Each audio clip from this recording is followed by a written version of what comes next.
This week in Libya, we lost 4 of our fellow Americans.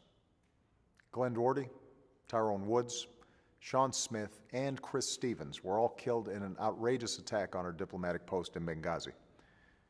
These 4 Americans represented the very best of our country.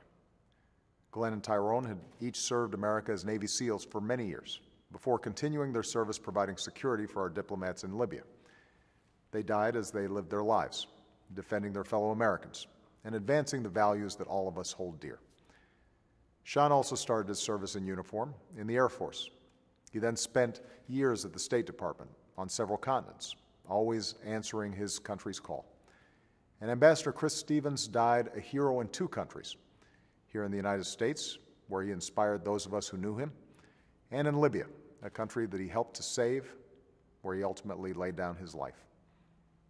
On Friday, I was able to tell their families how much the American people appreciated their service. Without people like them, America could not sustain the freedoms we enjoy, the security we demand, and the leadership that the entire world counts on. As we mourn their loss, we must also send a clear and resolute message to the world. Those who attack our people will find no escape from justice. We will not waver in their pursuit, and we will never allow anyone to shake the resolve of the United States of America. This tragic attack takes place at a time of turmoil and protest in many different countries.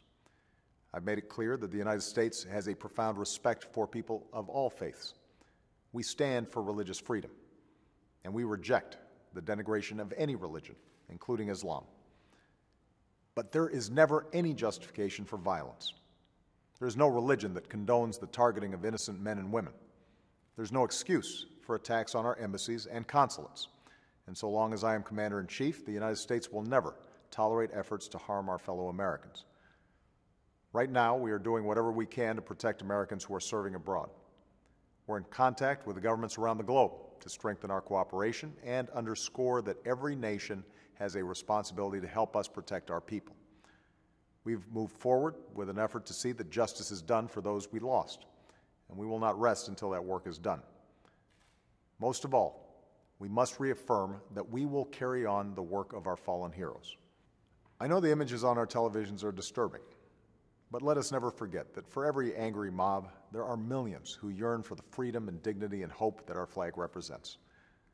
That's the cause of America, the ideals that took root in our founding, the opportunity that drew so many to our shores, and the awesome progress that we have promoted all across the globe. We are Americans. We know that our spirit cannot be broken and the foundation of our leadership cannot be shaken. And that is the legacy of the 4 Americans we lost. Men who will live on in the hearts of those they loved and the strength of the country they serve. So with their memory to guide us, we will carry forward the work of making our country stronger, our citizens safer, and the world a better and more hopeful place. Thanks.